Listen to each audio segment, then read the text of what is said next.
बच्चों, मैं अमीर अहमद आज आपके सामने फिर चैन सर्वे का दूसरा पार्ट लेकर के उपस्थित हूँ। पिछले चैप्टर में मैंने आपको बताया था, चैन सर्वे के फर्स्ट पार्ट में मैंने आपको बताया था चैन सर्वे क्या होता है, चैन सर्वे के का कॉन्सेप्ट क्या है और चैन सर्वे के उद्देश्य क्या हैं और चैन सर्वे किस सिद्धांत पर कार्य करता है, चैन सर्वे के सिद्धांत क्या हैं। इसके अलावा मैंने ये भी बताया था कि चैन सर्वे करते समय कुछ क्रियाएं करनी पड़ती हैं। रेंजिंग के बारे में बताया आपको, डायरेक्ट रेंजिंग, इनडायरेक्ट रेंजिंग के बारे में बताया। आज मैं आपको बता रहा हूँ कि चैन सर्वे करते समय हमें क्या क्या कार्य फील्ड में करने होते हैं। देखिए, चैन सर्वे करते समय फील्ड में हमें बहुत सी कुछ टेक्निकल टर्म्स का यूज़ करना पड़ता है। जैसे टेक्निकल टर्म्स में आपका सर्वे स्टेशन क्या होता है और सर्वे लाइन क्या होती है, टाई लाइन या टाई स्टेशन किसे कहते हैं, टाई लाइन किसे कहते हैं, सब्सिडरी स्टेशन किसे कहते हैं, बेस लाइन क्या होती है, चेक लाइन क्या होती है।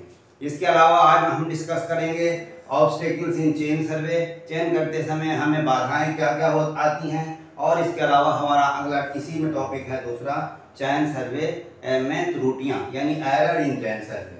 इसके बाद में मैं आपको ये भी बताऊंगा कि इन बाधाओं का निराकरण कैसे करते हैं। इसके अलावा इस पर छोटा सा एक न्यूमेरिकल भी आता है कि अगर गलत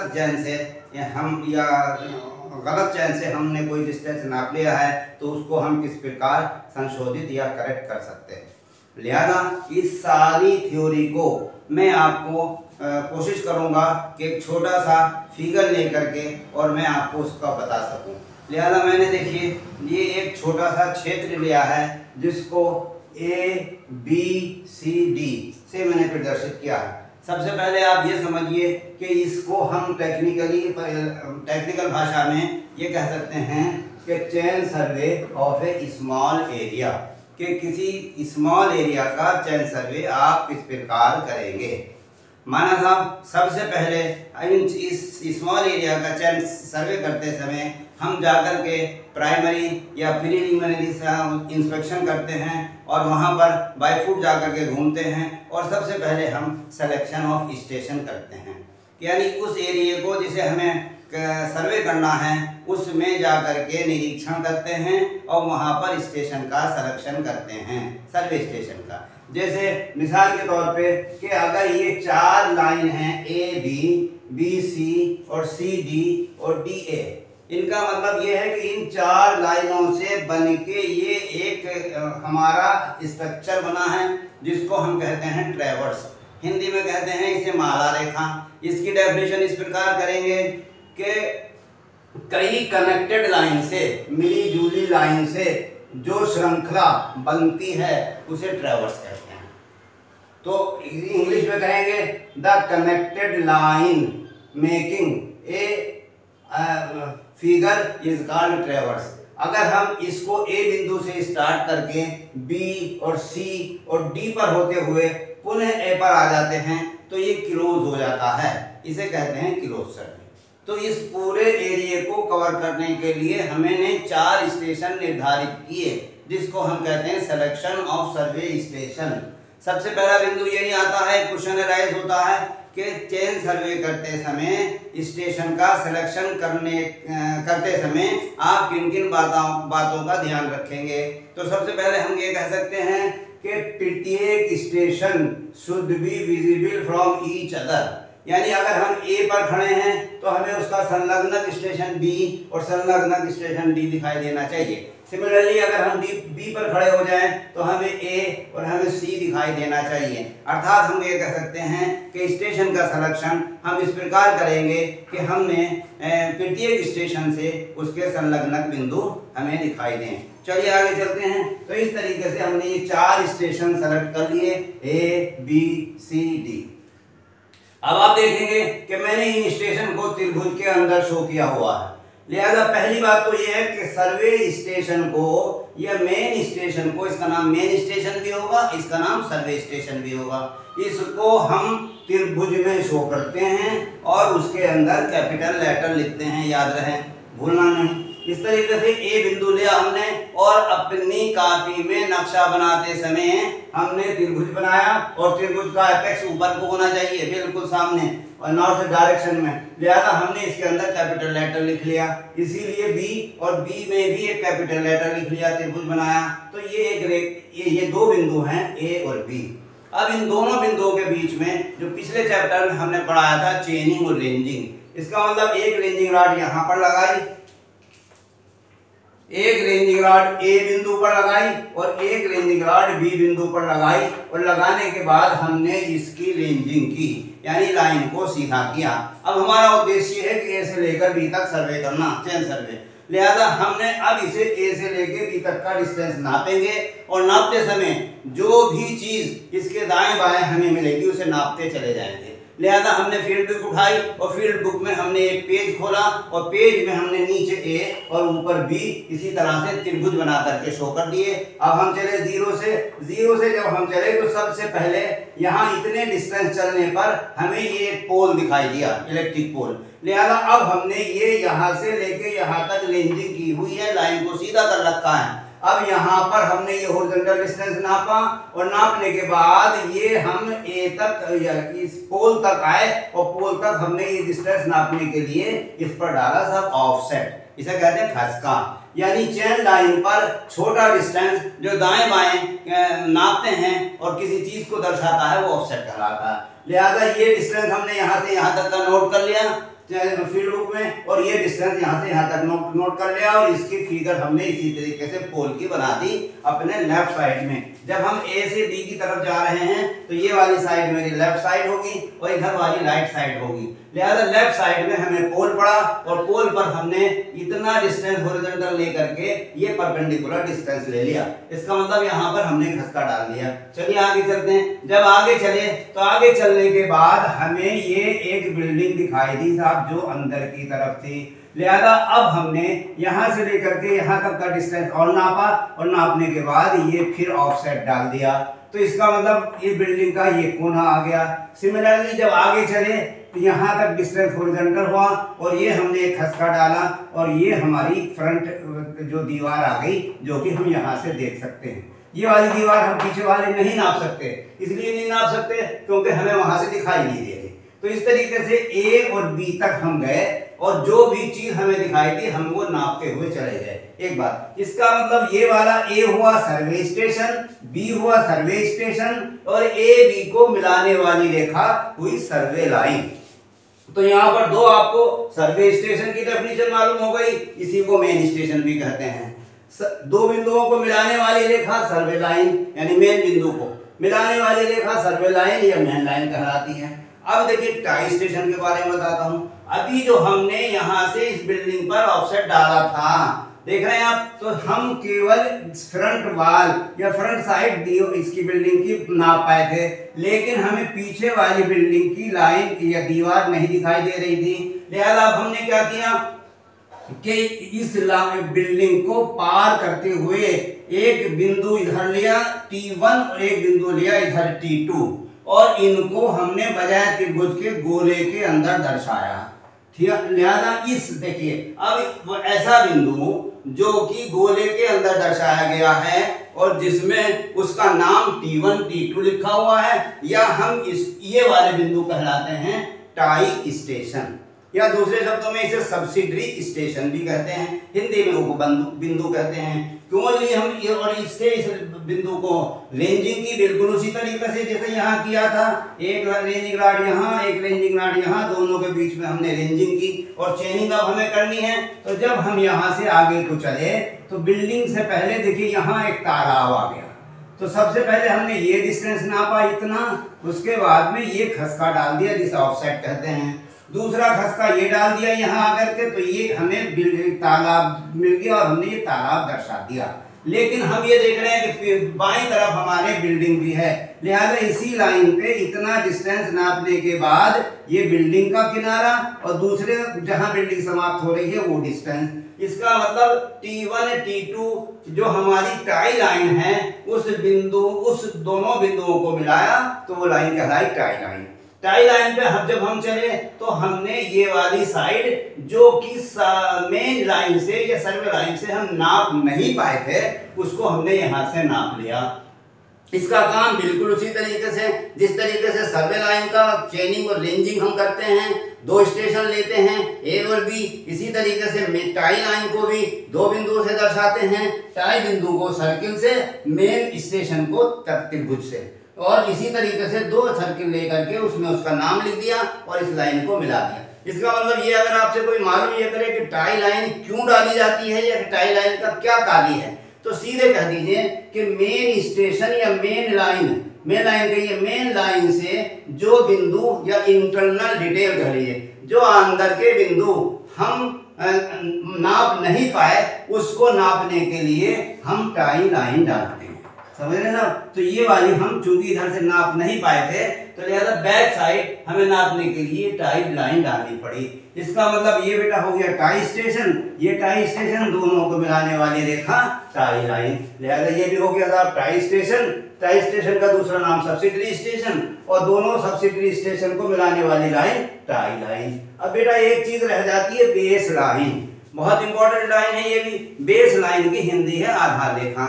आधार रेखा का मतलब ये है कि इस संपूर्ण सर्वेक्षण क्षेत्र में हम एक ऐसी रेखा खींचें जो कि इस सर्वेक्षण क्षेत्र की सबसे लंबी रेखा हो और लगभग हमारे पूरे सर्वेक्षण क्षेत्र को 2 हिस्सों में बांटती हो, यानी सेंटर से पास होती हो। तो लिहाजा आप देख रहे होंगे ये बी से लेकर के मैंने डी को मिलाया, तो ये रेखा हमारे सर्वे स्टेशन की सबसे लंबी रेखा है, लिहाजा इसका नाम है आधार रेखा। समझ रहे? Base line.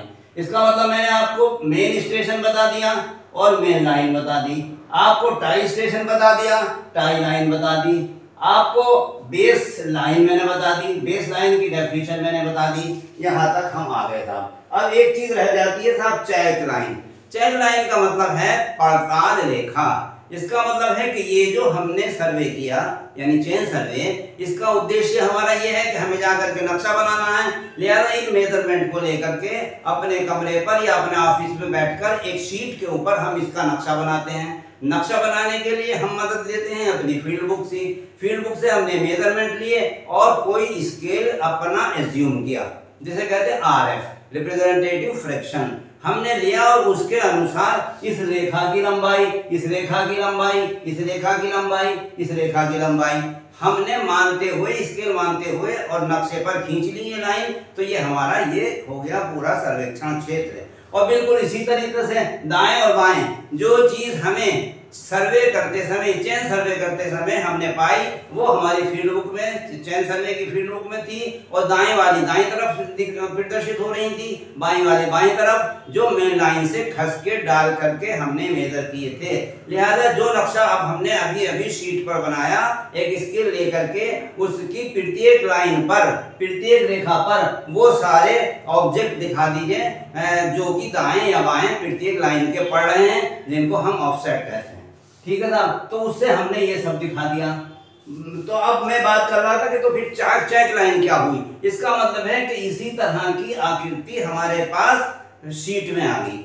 लिहाजा अब हम ये चाहते हैं कि हम अपने कार्य की एक्यूरेसी को चेक करें। इसका मतलब ये है कि ये वाली रेखा जो CD है, अकॉर्डिंग क्या नाम RF माने गए, एज्यूम किए गए स्केल के अनुसार कोई ना कोई अपनी लंबाई रखती है।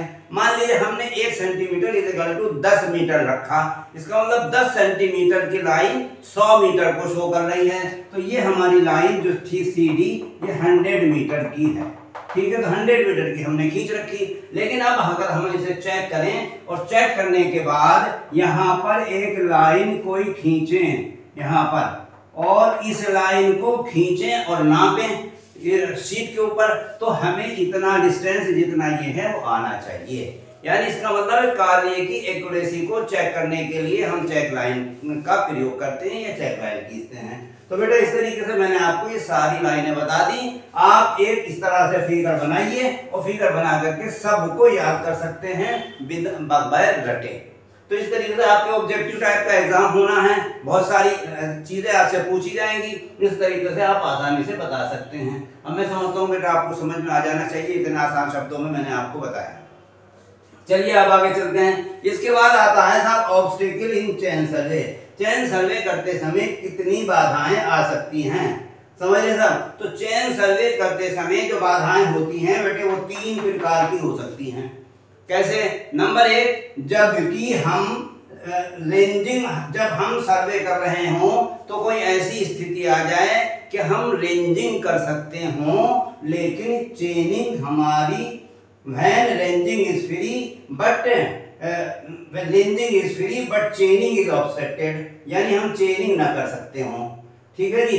और दूसरी हो सकती है व्हेन चेनिंग इज फ्री, चेनिंग ना कर सकते हो लेकिन व्हेन चेनिंग इज फ्री, हम चेनिंग कर सकते हो लेकिन रेंजिंग ना कर सकते हो।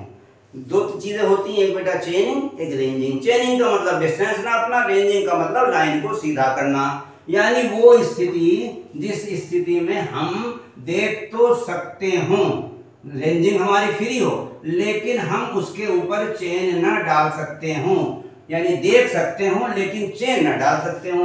जिस तरीके से बेटा अगर ये वाला हमारे कार्य करते समय कोई तालाब आ जाता है, देखिए तो ए से लेकर के बी हमें दिखाई तो दे रहा है लेकिन हम इस पानी के ऊपर चेन नहीं डाल सकते, तो लिहाजा ये वाली बाधा जो बनी वो ये बनी when ranging is free but चेनिंग is obstructed, यानी रेंजिंग कर सकते हैं चेनिंग नहीं कर सकते। एग्जाम्पल तालाब का आ जाना। तो ये बिंदु था हमारा ए और ये था हमारा बी, दोनों पर हमने रेंजिंग रॉड लगाई और रेंजिंग रॉड लगाने के बाद हमारा उद्देश्य है इसकी तालाब की चौड़ाई नापना, लिहाजा हम इस पर चेन डाल के नहीं नाप सकते, तो कोई बात नहीं। इसको रिमूव करने के लिए या इसका निराकरण ये है कि ए पर खड़े होकर के जहां भी आपको जगह मिले दाएं या बाएं एक खसका डालिए, एक्स मान लीजिए एक्स दूरी का आपने खसका ये डाला। सिमिलरली बी बिंदु से भी एक खसका डालिए एक्स दूरी का, ये भी एक्स दूरी, और इसको बेटा यहाँ से मिला लीजिए तो ये वाला जो डिस्टेंस होगा वो हमारा तालाब की चौड़ाई के बराबर होगा। ये निराकरण हो गया इसका, ठीक है जी। कब? जबकि हम रेंजिंग नहीं कर सकते लेकिन रेंजिंग नहीं कर सकते, वो रेंजिंग कर सकते हैं लेकिन चेनिंग नहीं कर सकते, चेन नहीं डाल सकते। दूसरा है इसका उल्टा कि जब हम चेन तो कर सकते हो यानी डिस्टेंस तो जमीन पर डाल सकते हो लेकिन देख ना सकते हो, यानी when चेनिंग is free but ranging obstructed, मतलब है जब चेन तो हम डाल सकते हैं और यहाँ पर तो हम चेन नहीं डाल सकते थे, लेकिन दूसरी बात ऐसी होती है कि कोई ऐसी स्थिति आ जाए कि हम चेन जमीन पर डाल सकते हो लेकिन रेंजिंग ना कर सकते हो। जैसे मिसाल के तौर पे बाग में पेड़ खड़े होते हैं, बाग और जंगल, देखिए दो चीजें अलग अलग हैं। मैं जंगल की बात नहीं कर रहा, मैं कर रहा हूँ बाग की। बाग जो होता है वो हमारा उसमें पेड़ खड़े होते हैं लेकिन अपनी रो में खड़े होते हैं, यानी एक पेड़ से दूसरे पेड़ की एक रो होती है जिनका अपना एक निश्चित डिस्टेंस होता है, तो उनके बीच में बेटा हम चेन तो डाल सकते हैं लेकिन पत्ते और शाखाओं के कारण हम रेंजिंग नहीं कर सकते। लिहाजा इसका एग्जाम्पल है 2 नंबर का बाग का आ जाना। यहाँ तक देखिए, यहाँ देखिए, तो सपोज ये कोई बाग है, यहाँ पर हम चेन तो डाल सकते हैं लेकिन रेंजिंग नहीं कर पा रहे हैं, लिहाजा हम ये करेंगे कि ये इसको कहते हैं रैंडम लाइन मेथड। क्या कहते हैं साहब? रैंडम लाइन डाल करके। रैंडम लाइन मेथड क्या होता है? यानी इस जहां से हम बाग जहां शुरू होता है वहां पर बिंदु लिया ए और बाग जहां खत्म होता है वहां पर लिया बी और एक हमने ये रेखा टेढ़ी खींच दी किसी भी एंगल पर, ठीक है जी, यानी जहां पर बाधा समाप्त हो रही है। अब हम ये करेंगे कि इस वाली रेखा पर, इस बिंदु पर या बी पर एक 90 डिग्री का एंगल आपको डालना होगा बेटा। असल चीज है ये 90 डिग्री का आप एंगल डालिए। तो 90 डिग्री का आपने एंगल डाला और जो बाधा के पार है, इसका मतलब ये वाली लाइन आप नाप सकते हैं, ये वाली लाइन आप नाप सकते हैं। आपको ये वाली लाइन नहीं पता है तो बेटा जब ये 90 डिग्री का एंगल है तो ये त्रिभुज बन गया। पाइथागोरस फिर में अप्लाई कर दीजिए, कर्ण का स्क्वायर इज इक्वल टू लंब का स्क्वायर और बेस का स्क्वायर, दोनों का स्क्वायर करिए और निकाल दीजिए। तो इस तरीके से हम इस बाधा को दूर कर सकते हैं।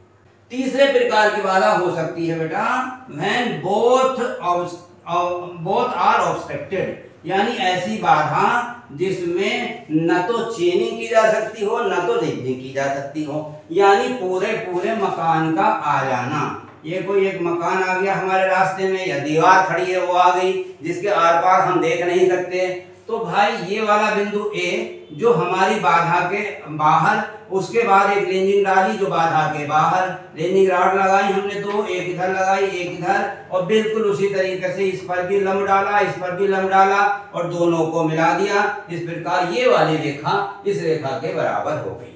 तो इसको भी हम लंब डाल के दूर निराकरण कर सकते हैं। तो इस प्रकार से ये 3 प्रकार की बाधाएं मैंने आपको बता दी।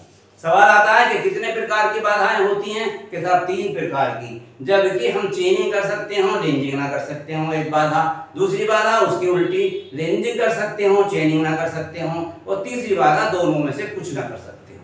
लिहाजा एक में हम ऑफसेट डालकर रिमूव कर लेंगे, दूसरे में भी हमने ऑफसेट डाला, तीसरे में भी ऑफसेट डाला। एग्जाम्पल याद रखिए कि एक जिसमें चेनिंग नहीं की जा सकती उसमें है वो तालाब का आ जाना, जिसमें चेनिंग नहीं की जा सकती याद रखिएगा, जिसके ऊपर चेन नहीं डाल सकते, और जहां चेन डाल सकते हैं और रेंजिंग नहीं कर सकते वो वाली बाधा हमारी बात का आ जाना।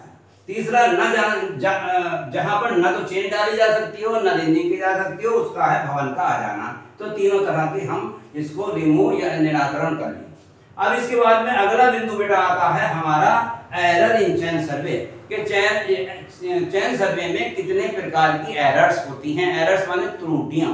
तो देखिए इसके 2 तरह से क्लासिफिकेशन करते हैं।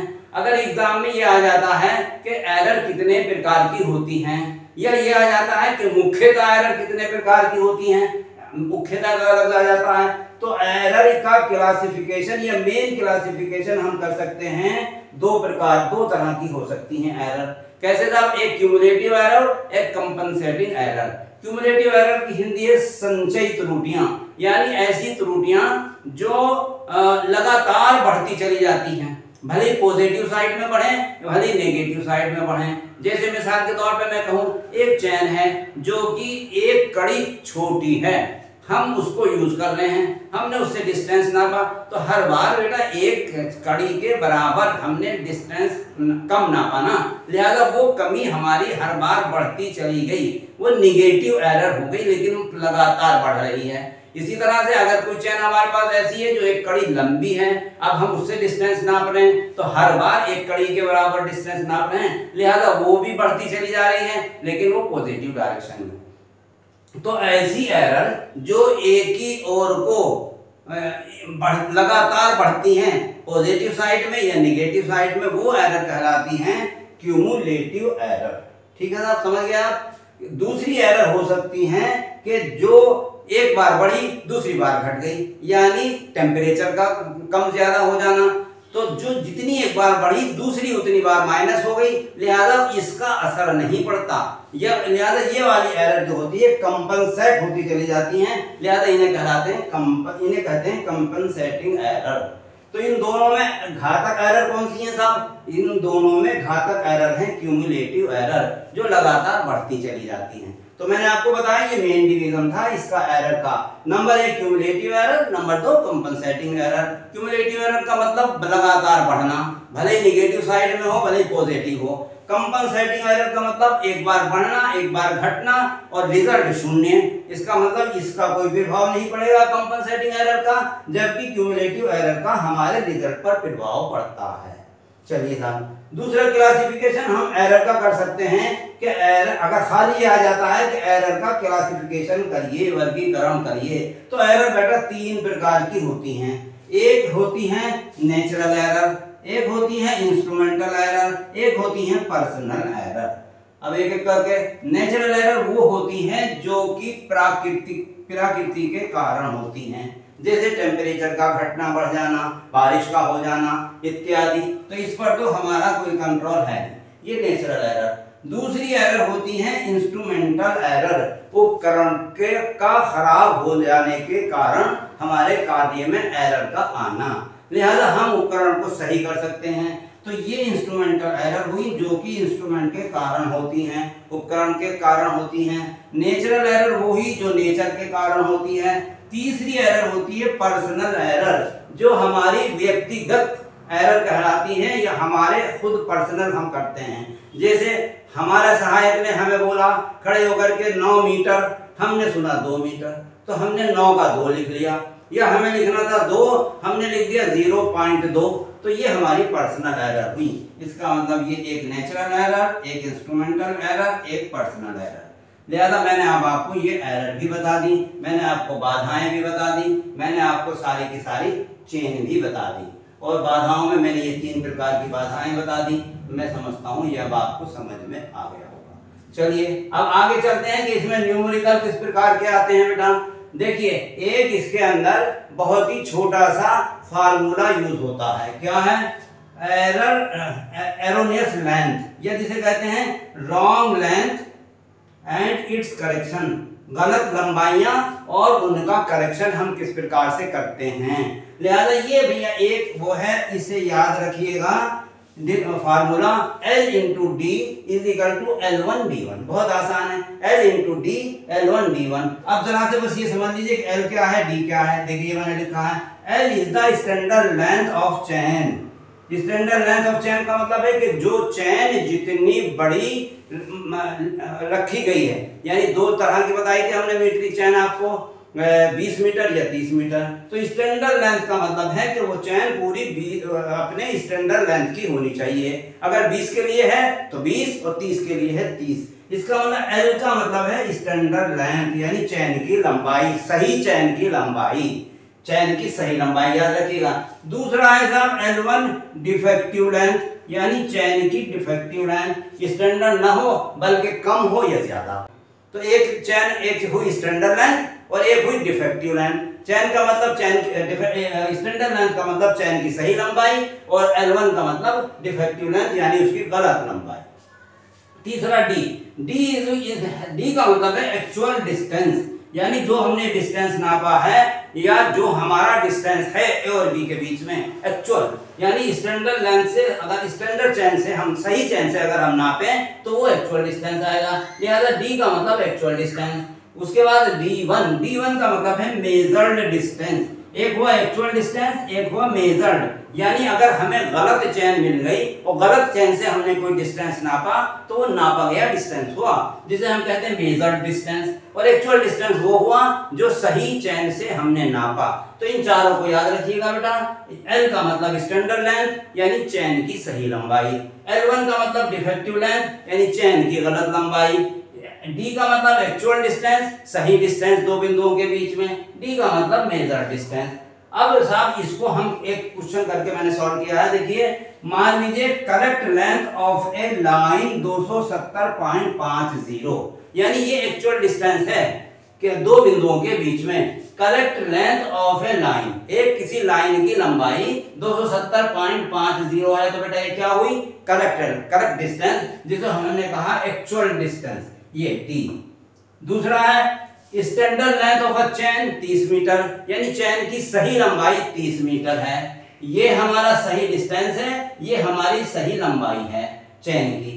लेकिन मेजर्ड जो डिस्टेंस हमने नापा, जो हमारे पास चेन थी जिस चेन से हमने नापा, वो डिस्टेंस आया 270.58, जबकि सही था 270.50, यानी ये सही डिस्टेंस और ये गलत डिस्टेंस और ये सही लेंथ। तो अब ये मालूम करना एक्चुअल डिस्टेंस बताइए। तो ये बताइए कि उसको क्या नाम, चेन की एक्चुअल लंबाई कितनी है, मेजर डिस्टेंस कितनी है। यानी चेन जो है हमने जो यूज की है वो 30 मीटर की यूज की है और 270.58 हमने डिस्टेंस नापा है, जो कि 270.50 मीटर था। तो आप हमें ये बताइए कि वो जो चेन है वो कितनी लंबी है या कौन सी चेन हमने यूज की। तो कोई बात नहीं बेटा, फार्मूला लगाइए, L इंटू डी बराबर L1 D1।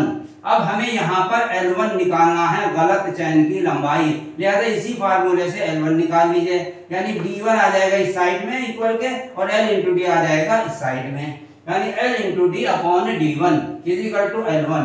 तो 30 हमें मालूम है साहब L की लंबाई और D हमें मालूम है 270.5 और 270.58 ये भी मालूम है हमारा D1। समझने का अब L1 निकाल दीजिए। तो L1 इस कैलकुलेशन से आया, 30 को इससे मल्टीप्लाई किया, इससे डिवाइड किया तो 229.99 मीटर, इसका मतलब जो चेन हमने यूज की है उसकी लंबाई है 29.99 मीटर। लेकिन अब आपसे कोई पूछे कि साहब एरर बताइए इसमें कितनी है, तो चूंकि 30 मीटर की स्टैंडर्ड लेंथ चेन हमने यूज की थी, यूज होनी चाहिए थी, लेकिन हमने यूज कर ली है 29.99 मीटर की, लिहाजा 30 में से 29.99 मीटर हमने घटाया तो 0.01 मीटर की हमारी एरर आई। कितनी एरर आई साहब? हमारी 0.01 की एरर आई। इसका मतलब ये है कि ये 0.01 की जो हमारी एरर आई, अब आप ये पूछेंगे कि साहब ये पॉजिटिव है या नेगेटिव है। देखिए 29.99 मीटर चेन की लंबाई आई और 30 में से हमने घटाया तो ये उसमें आया फर्क, यानी इतनी, ये जो है 0.01 मीटर हमारी चेन छोटी है।